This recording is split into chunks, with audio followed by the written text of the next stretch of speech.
Reka nongere mbifurize kugira umugoroba mwiza nshuti bakunzi mukomeje kudukurikira muri mu bice bitandukanye mu Rwanda no hanze y'igihugu cy'u Rwanda. Ikaze muri gahunda z'amakuru yacu.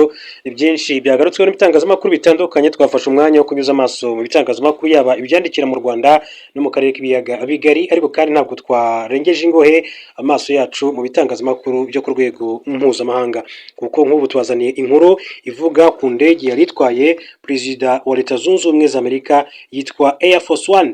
Amakuru aturuka muri Amerika aravuga ko indege rero ya Air Force One yari itwaye Donald Trump yaje guhura n'ikibazo gikomeye cyane. Byagenze bite? Byose bikubiye muri amakuru tugiye kubagezaho muri aka kanya. Turaza kandi kugaruka no ku makuru atandukanye, babwire yuko Repubulika Demokarasi ya Kongo yatanze urutonde rw'amabuye y'agaciro abanyamerika bagomba gucukura. Ubutegetsi bwa Repubulika Demokarasi ya Kongo bwohereje Minisiteri y'Ububanyi n'Amahanga ya Leta Zunze Ubumwe za Amerika urutonde rw'amabuye y'agaciro abanyamerika bazajya bacukura ndetse bakanayatunganya. Abayobozi babiri bo muri RDC batanze ko amazina kandi yabo banze ko batashatse ko amazina yabo amenyekana, babwiye ibiro ntaramakuru Reuters ko uru rutonde rwoherejwe Washington DC mu cyumweru gishize. Imwe mu nkuru turaza kugarukaho. Hanyuma ikinyoma karundura cya Ndayishimiye wasanishije Red Tabara M23 n'ingabo z'u Rwanda, turaza kwigaruka ku buryo burambuye, ariko kandi haza no kubabwira ko mu butabera mu Rwanda uwitwa DJ Toxic uyu nguyu yahawe igufungwa iminsi 30 y'agateganyo. Urukiko rw'ibanze rwa Nyarugenge rwanzuye ko Shema Arnaud uzwi nka DJ Toxic afungwa iminsi 30 y'agateganyo bitewe n'uko hari impamvu zikomeye zituma akekwaho ibyaha bitatu muri bine akurikiranyweho. Umucamanza asobanuye ko Shema agiye gufungwa by'agateganyo kugira ngo atabangamira iperereza rikomeje ndetse no kugira ngo atazatoroka ubutabera mu gihugu cy'u Rwanda.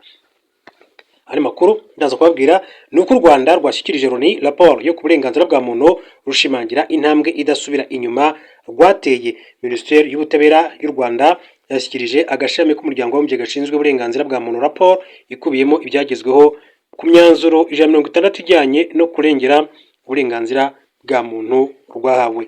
Ibikubiye muri iyo raporo kandi byatangiye gushyirwa mu bikorwa muri 2021, no kuvuga ko haciye imyaka igera kuri 5 u Rwanda rwahabwaga imyanzuro 160 ijyanye uburenganzira bwa muntu, ariko rwemeza gushyira mu bikorwa igera ku 160, bivuze ngo ijyanye igera ku 100 u Rwanda rwarayanze. Ikaze muri amakuru rero. Dore kuri inkuru uko nabivuze, Air Force One yari itwaye Donald Trump yahagaritswe igitaraganya kubera amashanyarazi mu nzira yerekeza i Davos mu Suisse. Indege ya Air Force One yari itwaye perezida Donald Trump yahuye n'ikibazo gitunguranye cyatumye ihagarika urugendo igitaraganya nyuma y'iminota mike igeze mu kirere. Ibiro bya perezida wa Amerika byatangaje ko ikibazo cy'ibuzanzira ry'amashanyarazi aricyo cyatumye Air Force One itwara perezida wa Leta Zunze Ubumwe za Amerika ihagarara igitaraganya isubira ku kibuga cy'indege yahagurukiyeho. Mu minota mike ikimara guhaguruka, abakozi ba Air Force One batahuye akabazo gato mu ihuzanzira ry'amashanyarazi yayo, bahita basaba ko isubira ku kibuga cy'indege igitaraganya ahagana saa 5:07 z'ijoro. BBC yanditse ko abanyamakuru bagendana na perezida wa Amerika bemeje ko no mu gice kigendamo abanyamakuru urumuri rwavuyeho buhoro buhoro kugeza hazimye burundu. Mu rugendo rwa Donald Trump yagombaga kandi gukora, byo biteganyijwe ko aba yageze i Davos ku isaha 2:30 za mu gitondo cyo kuri wa gatatu, aho yitabira inama mpuzamahanga yiga ku bukungu World Economic Forum. Trump yahise kandi yifashisha indi ndege nayo ihita yitwa Air Force One kuko yari itwaye umukuru w'igihugu wa Amerika. Bwana Trump yageze i Zurich isaha 5:40 ku isaha ngengamasaha, bigaragara ko yari yakereweho amasaha agera kuri 3 ugereranyije n'igihe cyari giteganyijwe. Yahise kandi akomereza i Davos mu Suisse. Kugeza ubu hari indege zitwara perezida wa Leta Zunze Ubumwe za Amerika ebyiri zikoreshwa kuva mu mwaka wa 1990. Byari biteganyijwe ko muri 2024 hagomba kuba hari izindi nshya, gusa imirimo yo kubaka no guteranya indege ya mbere biteganyijwe ko izarangira muri 2027, mu gihe kandi ya kabiri izasozwa muri 2028. Muri Gicurasi 2025 Bwana Trump yakira impano y'indege yo mu bwoko bwa Boeing 787-8 Jumbo ifite agaciro karenga miliyoni 100 z'amadolari Amerika, yahawe na Qatar kugira ngo isimbure izishaje zisanzwe zigendamo umukuru w'igihugu cya Leta Zunze Ubumwe za Amerika. Ngayo rero nguko. Hanyuma Mu yandi makuru akomeza kugenda avugwa magingo ngaya, reka duce muri Repubulika Demokarasi ya Kongo, mabwire ko ubutegetsi bwa Repubulika Demokarasi ya Kongo bwoherereje Minisiteri y'Ububanyi n'Amahanga ya Leta Zunze Ubumwe za Amerika urutonde rw'amabuye y'agaciro abanyamerika bazajya bacukura bakanayatunganya. Abayobozi babiri bo muri RDC batashatse ko amazina yabo amenyekana babwiye ibiro ntaramakuru Reuters by'Abongereza ko uru rutonde rwoherejwe i Washington DC mu cyumweru gishize. Uruhare rw'abashoramari b'abanyamerika mu bucukuzi bw'amabuye y'agaciro yo muri RDC rushingira ku masezerano y'amahoro n'ubufatanye mu iterambere ry'ubukungu iki gihugu cyagiranye n'u Rwanda, bifashijwemo rero na Leta Zunze Ubumwe za Amerika, nk'uko twagiye tunabigaruka mu makuru yacu mu bihe byatambutse. Ariko kandi Leta ya RDC na Amerika byashyizeho komite ihuriweho ishinzwe kunoza gahunda yose. Abanyekongo kandi bayirimo ni Minisitiri ushinzwe ubukungu, ububanyi n'amahanga, uw'imari ndetse no mu rwego rw'ugenzura ubucukuzi bwitwa ARECOMS. Ububanyi n'amahanga yitwa Therese Kayikwamba Wagner. Umwe mu bayobozi muri RDC yasobanuye ko mbere y'uko bafata icyemezo cyo kohereza urutonde rw'amabuye y'agaciro abanyamerika bazacukura nka manganese, zahabu, lithium, cuivre na cobra, babanje gukora ubusesenguzi bwimbitse. Aya mabuye y'agaciro kandi yiganjemo ayo Amerika imaze igihe kandi igaragaza ko ikeneye cyane kugira ngo yifashishe mu gukora ibikoresho birimo bateri z'imodoka zikoresha amashanyarazi n'ibikoresho kandi by'ikoranabuhanga. Uru rutonde rugaragaza ko abanyamerika kandi bashobora kwinjira mu bucukuzi bw'amabuye y'agaciro mu birombe bya Kisenge ndetse na Mutoshi mu ntara ya Lualaba, Moto muri Haut Uele, Kiro muri Ituri ndetse no muri Kivu zombi, ni ukuvuga na Maniema. Bitegerejwe ko nyuma y'aho uru rutonde kandi rwoherejwe, Amerika izarusuzuma, hanyuma rero komite ihuriweho n'ibihugu byombi ibone gutangira ibiganiro kugira ngo iganire ku buryo amasezerano yatangira gushyirwa mu bikorwa. Imwe mu nkuru rero nari nababwiye mu ncamake. Hanyuma mu butabera mu Rwanda mbabwire ko witwa DJ Toxic yahawe gufunga iminsi 30 y'agateganyo.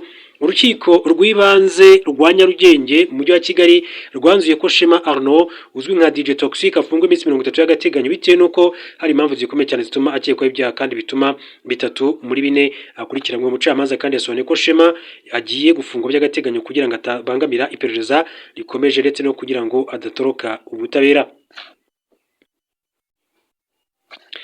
Shema yatawe muri yombi tariki 21 Ukuboza 2025 nyuma yo kugonga umupolisi wari mu kazi agahita yitaba Imana. Akurikiranyweho icyaha cyo guhunga umaze gukora icyaha cyangwa se guteza impanuka, ubwicanyi budaturutse ku bushake, gukora ibikorwa byerekeye ibiyobyabwenge cyangwa se urusobe rw'imiti ikoreshwa nkabyo, n'icyo kwanga gupimishwa icyuma gipima alcohol mu mubiri.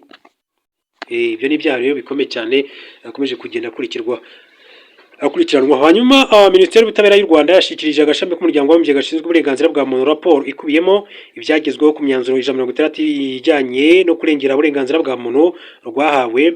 Ibikubiye muri iyo raporo kandi byatangiye gushyirwa mu bikorwa muri 2021 ubwo u Rwanda rwahabwaga inguzanyo. Imyanzuro 160 ijyanye n'uburenganzira bwa muntu ariko rwemeza gushyira mu bikorwa 160. Minisitiri w'Ubutabera akaba ari n'umwa nkuru ya leta Dr Ugirashebuja Emmanuel ari kumwe na Ambassadeur Urujeni Bakuramutsa ahagarariye u Rwanda muri Loni ndetse no mu yindi miryango mpuzamahanga iherereye i Geneve. Umuyobozi mukuru w'ikigo cy'igihugu cy'ibarushamibare Murenzi Ivan ndetse n'umuyobozi mukuru wa RGB Rwanda Governance Board Dr Doris Wiceza kuri 21 Mutarama 2023 yagaragaje ko iyo myanzuro yashyizwe mu bikorwa kwijanisha rigera kuri 97%. Iyo myanzuro ikubiyemo kandi bigize ubuzima bw'igihugu bwose bikorwa mu kubahiriza uburenganzira bwa muntu. Bivuze ko iyo raporo kandi ifasha igihugu kumenya ngo gihagaze mu kubahiriza uburenganzira bwa muntu hagendewe ku biteganywa na Loni. Minijust ni Minisiteri y'Ubutabera igaragaza ko muri imyaka igera kuri 5 yahuguye abakora mu nzego z'umutekano n'iz'ubutabera bagera kuri 3,000 mu kwihutisha ibirego, kubahiriza uburenganzira bw'uburana ndetse no kurwanya iyicarubozo. Hahuguwe kandi abakora mu nzego zishinzwe ishyirwa mu bikorwa ry'amategeko barimo abayobozi n'abacamanza bagera kuri 673 bahuguwe mu byiciro bigera kuri 22. Komisiyo y'Igihugu y'Uburenganzira bwa Muntu umwaka w'ingengo y'imari 2022-2023 iyo raporo igaragaza ko yakoze ubugenzuzi mu magororero 40 na za kasho 106 ireba uburyo uburenganzira bwa muntu bwubahirizwa. Muri iyo myaka itanu kandi abantu bagera ku 9328 bari mu byiciro bifatwa nk'iby'abanyantege nke bahawe ubwunganizi mu by'amategeko ku buntu, hamwe n'abandi barenga 7,000 bakorewe ihohoterwa rishingiye ku gitsina barabuhabwa. Minujiste kandi igaragaza ko u Rwanda nk'igihugu gifite imiyoborere myiza ku rwego rwa Afurika, nk'uko binagaragazwa n'intonde zitandukanye binajyana kandi imitangire ya serivisi, aho muri imyaka itanu serivisi zatangirwaga ku rubuga Irembo zavuye kuri 89 zigera kuri 220. Muri iyo myaka kandi uburyo abaturage bishimira serivisi za leta byavuye kuri 76.2% bigera kuri 89.3% muri 2024. U Rwanda rwagaragaje ko mu rwego rw'iterambere rwabashije kandi guhanga imirimo, aho guhera muri 2022 kugeza muri 2025 hahanzwe imirimo irenga 900,000. Rwerekanye kandi ibijyanye n'ingingo zifite umuriro w'amashanyarazi, ni kuvuga ingo byazamutse cyane mu Rwanda ugereranyije n'uko byari bimeze mu myaka y'2000 bigera kuri 84% muri 2024, harimo amashanyarazi, imirasire y'izuba nafatiye ku miyoboro mugari. Abatunze telefone bavuye munsi y'10%, ubu bakaba kandi bageze hejuru ya 86%. Byafashije mu kugera kandi uburenganzira bwo kubona amakuru, kudahezwa no gukoresha ikoranabuhanga. Ku bijyanye n'amazi meza 94% babasha kandi kubona amazi meza. Muri 2024 kandi u Rwanda rwashyize umukono ku masezerano ya Budapest yerekeye kurwanya irondaruhu rikorerwa kuri murandasi. Muri 2023 kandi nabwo havuguruwe itegeko nshinga hagamijwe kurushaho kandi kubahiriza uburenganzira bwa muntu ndetse no kugabanya ikiguzi cy'amatora. Minujiste muri 2024 kandi yatangije ikigo ADEL gifasha mu guteza imbere umuco wo gukemura amakimbirane abantu bagifite hakoreshejwe kandi ubuhuza, kikaba kandi kimaze gukemura ibirego birenga 12,000 byatumye hazigamwa miliyari 7 z'amafaranga y'u Rwanda.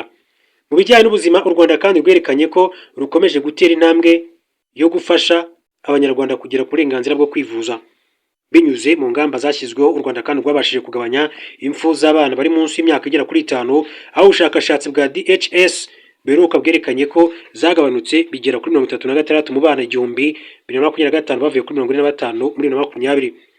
Ibitaro byazamuwe bigezwa kandi ku rwego rwo kwigisha rwa kaminuza. Minisitiri w'ubutabera yongeye kandi kugaragaza ko u Rwanda rwabashije kandi guhangana n'icyorezo cya Marburg mu gihe gito, ndetse na gahunda yatangijwe yo gukuba 4 umubare w'abakora mu rwego rw'ubuzima. Iyo raporo kandi igaragaza ko ikigo cy'igihugu gishinzwe ubuziranenge bw'ibiribwa n'imiti mu Rwanda cyabashije kandi kwinjira mu cyiciro cya 3 mu kubahiriza ibiteganywa n'umuryango mpuzamahanga wita ku buzima OMS. Ni icyiciro kirimo ibihugu 18 ku isi, ndetse u Rwanda rwari rubaye igihugu cya 8 kibigezeho muri Afurika. Iyo raporo kandi igaragaza ko hashinzwe Minisiteri y'Ubumwe bw'Abanyarwanda n'inshingano mboneragihugu mu rwego rwo kurwanya jenoside ndetse no kurushaho gusigasira ubumwe mu kurwanya jenoside, kandi u Rwanda rwashyize mu bikorwa ibyasabwaga bituma ishami ry'umuryango w'abibumbye ryita ku bumenyi, uburezi n'umuco UNESCO muri 2023 rishyira mu murage w'isi inzibutso enye za jenoside yakorewe abatutsi. Muri imyaka y'itanu kandi iyo raporo igaragaza ko ubukene bwagabanutse kuva kuri 39.8% bugera kuri 27.4%, kandi abagera kuri miliyoni 1.5 bava mu bukene bukabije. Ibyo byagizwemo uruhare na gahunda zitandukanye zirimo VUP, gushyigikira abadafite amikoro, abafite ubumuga n'ibindi bigamije kandi gukora abaturage mu bukene, guhanga imirimo ndetse no kwigisha abantu ibijyanye no kwikura mu bukene. Mu bijyanye n'uburezi nk'uburenganzira bwa ngombwa, hubatswe ibyumba by'amashuri 20,781 mu myaka igera kuri 5, ibigo by'amashuri bishya 650 kandi byajyanye no kongera ibigo bishobora kandi kwigisha abafite ubumuga n'abarimu babigisha. Yanerekanye kandi ko ingengo y'imari igenewe urwego rw'uburezi mu Rwanda yakomeje kugenda yiyongera, amashuri ariyongera, uburezi budaheza, abana bata ishuri baragabanuka n'ibindi. Mu bikubiye muri iyo raporo kandi harimo n'indi mibare itandukanye igaragaza ibyakozwe mu kwita ku burenganzira bwa muntu, irimo kongera abagore ndetse mu nzego zifata ibyemezo. Dr Ugirashebuja, Minisitiri w'Ubutabera mu Rwanda, yagaragaje ko uretse kugira umubare munini cyane mu nteko ishinga amategeko, ariko u Rwanda rufite abayobozi bakuru b'abagore barimo perezida w'urukiko rw'ikirenga, umushinjacyaha mukuru, umuvunyi mukuru n'abandi batandukanye. Ibijyanye no kwita ku mpunzi, yagaragaje ko u Rwanda rwabishyizemo imbaraga, aho kuri rucumbikiye impunzi zinyuranye zirimo abanyeshuri bo muri Afghanistan n'abo muri Sudani. Harimo kandi ibipimo by'ibyo u Rwanda rwakoze mu kurengera ibidukikije, aho ikigo cya Green Fund kimaze gutanga arenga miliyoni 277 z'amadolari Amerika yafashije imishinga 34 hanze imirimo irenga 100,000. U Rwanda kandi rwerekanye ko rwanatangije isoko rya carbone ryitezweho gufasha mu kugabanya ingaruka z'imihindagurikire y'ibihe.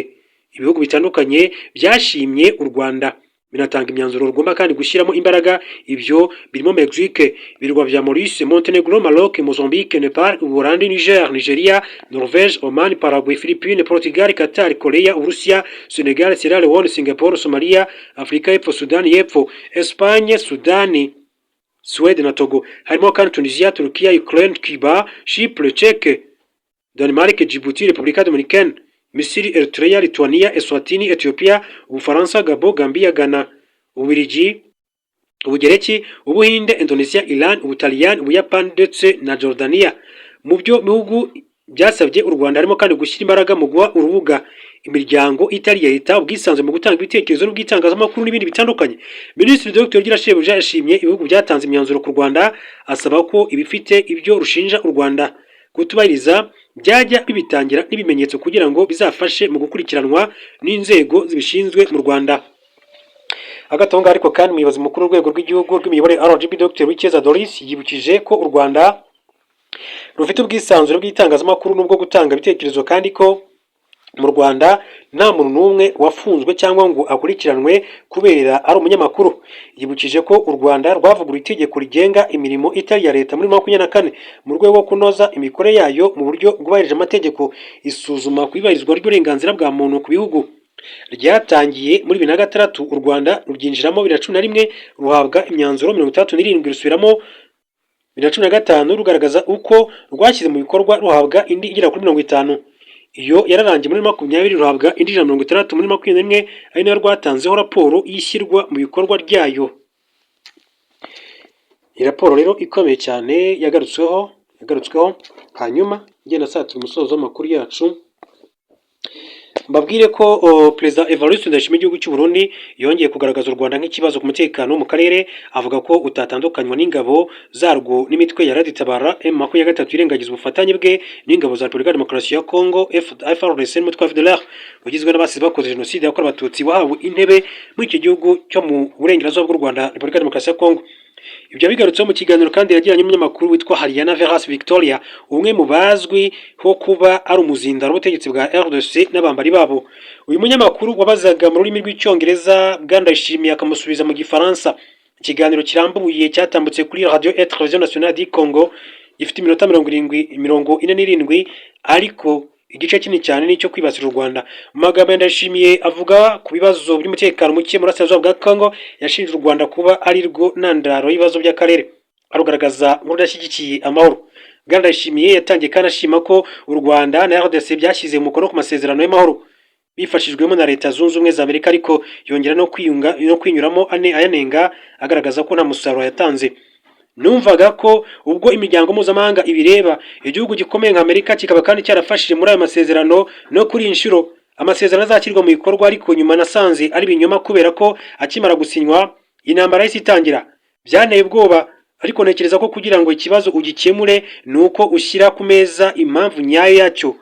Hari aho uyu mukuru w'igihugu kandi yageze avuga ko ayo masezerano arimo uburyarya, kuko ngo u Rwanda rwemeye kuyasinya ariko rugasubira inyuma rukubura imirwano.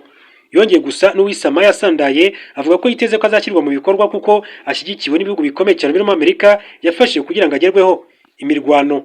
Ndayishimiye yavuze ko yakomeje yabereye mu bice bitandukanye byo mu kibaya cya Rusizi, yasize umujyi wa Uvira ugiye mu biganza bya M23 mu rwego rwo gufasha abaturage bo muri ibyo bice bari bamaze igihe bakorerwa ihoterwa, batotezwa, abandi bakicwa n'ingabo za FARDC z'u Burundi, Wazalendo na FDLR. Ndayishimiye kandi kuvuga ko mu gukemura ikibazo hasabwa kureba impamvu muzi. Ntabwo yavuze ayo magambo ashaka kugaragaza impamvu nyamukuru ituma M23 irwana, ahubwo yerekanaga ko ikibazo gishingiye ku Rwanda rudashaka amahoro, bityo ko ariko rukwiye kubanza kumvishwa impamvu yo guhagarika imirwano. Ati icyo ngewe mbona ni ubushake, ati buke bw'u Rwanda, ati kubera ko M23 nahuye nayo ati inshuro 7, ati yanyemereye ko ishaka amahoro, ishaka gukomeza ibiganiro by'amahoro, ariko nabonye ko hari undi ugisha inyuma. Ati umwami rero ukomeza gushyigikira M23, ati rero niba uwo mwami atabyemera nta na kimwe M23 izigera yubahiriza. yakomeje agira ati rero ntekereza ko ubu ari umwanya wo gutuma u Rwanda rwumva neza ati mu gihe kandi u Rwanda rwaramuka rubyemeye nzi ko amahoro yaboneka muri RDC. Yavuze ko mu gihe kandi utazi impamvu y'intambara byagorana kubona igisubizo, yemeza kuba azi neza ko u Rwanda ariko gashoza ntambara nubwo rubihakana, bityo ko bigoye kubona igisubizo kirambye.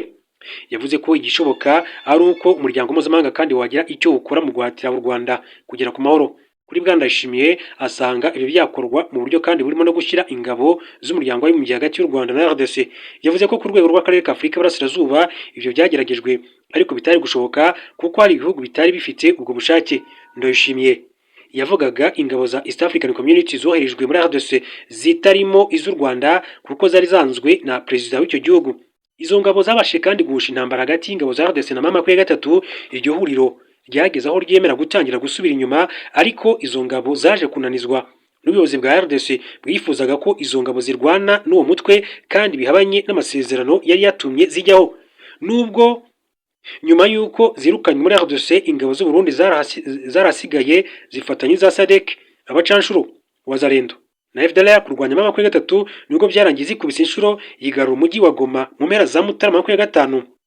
Ndayishimiye udahema kugaragaza ko u Rwanda rufite gahunda yo kuzatera u Burundi, yongeye kwirusubiramo avuga ko ingabo z'u Rwanda zitoza umutwaro Red Tabara ndetse zigakorana na M23. Ati iyo uvuze ko M23 irwana ifatanyije na Red Tabara ni intwaro y'u Rwanda nk'uko M23 ari intwaro y'u Rwanda. U Rwanda rutoza abanyabyaha b'Abarundi kugira ngo umunsi umwe ruzatere u Burundi. Ati rero muri iyi ntambara u Rwanda rwabohereje kwitoza ndetse no kurwana.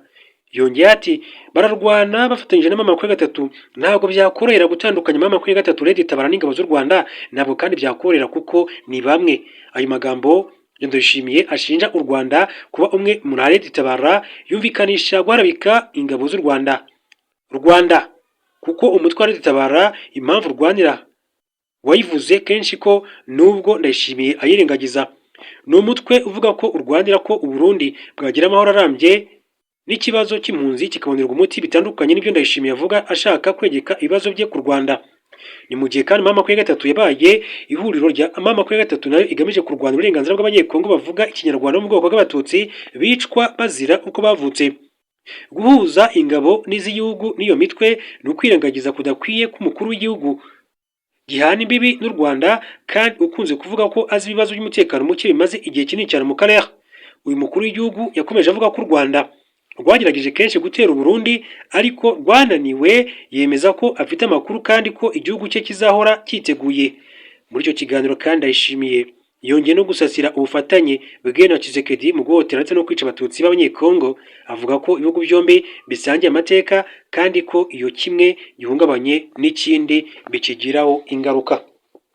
Ndayishimiye ikiganiro yagiranye na Haryana Victoria, umwe mu banyamakuru bazwiho rwose kuba umuzindaro w'ubutegetsi bwa Repubulika ya Demokarasi ya Kongo cyangwa se kuba inyuma ndetse no gukomeza kuvuga ibyiza